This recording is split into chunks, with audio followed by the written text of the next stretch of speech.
ಚಾರ್ಧಾಮ್ಗಳಲ್ಲಿ ಮುಖ್ಯವಾದಂತಹ ದೇವಸ್ಥಾನ ಕೇದಾರ್ನಾಥ್. ಸದ್ಯ ಈ ದೇವಸ್ಥಾನದ ಬಗ್ಗೆ ಹೊಸದೊಂದು ಅಪ್ಡೇಟ್ ಸಿಕ್ಕಿದ್ದು, ಕೇದಾರ್ನಾಥ್ ಸಮಿತಿಯು ಯಾತ್ರಿಕರಿಗೆ ಗುಡ್ ನ್ಯೂಸ್ ನೀಡಿದೆ. 2025ರ ಚಾರ್ಧಾಮ್ ಯಾತ್ರೆಗಾಗಿ ಕೇದಾರ್ನಾಥ ಧಾಮದ ಬಾಗಿಲು ತೆರೆಯುವ ದಿನಾಂಕವನ್ನ ಮಹಾಶಿವರಾತ್ರಿಯ ಸಂದರ್ಭದಲ್ಲಿ ಘೋಷಿಸಲಾಗಿದೆ. ಕೇದಾರ್ನಾಥ ದೇವಾಲಯದ ಬಾಗಿಲು ಓಪನ್ ಆಗುವಂತಹ ದಿನಾಂಕ ಹಾಗೂ ಸಮಯವನ್ನ ನಿಗದಿಪಡಿಸಲಾಗಿದೆ.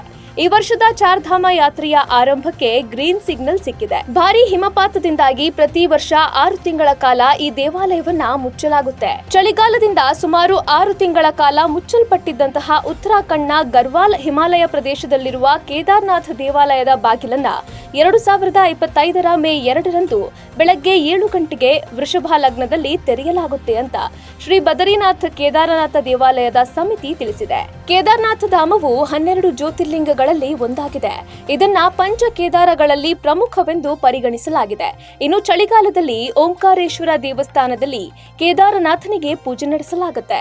ದ್ವಾರಗಳನ್ನ ಓಪನ್ ಮಾಡೋದಕ್ಕಿಂತ ಮುಂಚೆ ಏಪ್ರಿಲ್ 27ನೇ ತಾರೀಕು ಉಖಿಮಠದ ಓಂಕಾರೇಶ್ವರ ದೇವಸ್ಥಾನದಲ್ಲಿ ಕೇದಾರನಾಥನಿಗೆ ವಿಶೇಷವಾದ ಪೂಜೆಯನ್ನ ಸಲ್ಲಿಸಲಾಗುತ್ತೆ. 28ನೇ ತಾರೀಖಿನಂದು ಉಖಿಮಠದ ಪಂಚಮುಖಿ ಡೋಲಿಯಲ್ಲಿ ಕೇದಾರನಾಥನ ಮೂರ್ತಿಯನ್ನ ಹೊತ್ತು ಕೇದಾರದತ್ತ ಭಕ್ತರು ಪ್ರಯಾಣ ಮಾಡ್ತಾರೆ.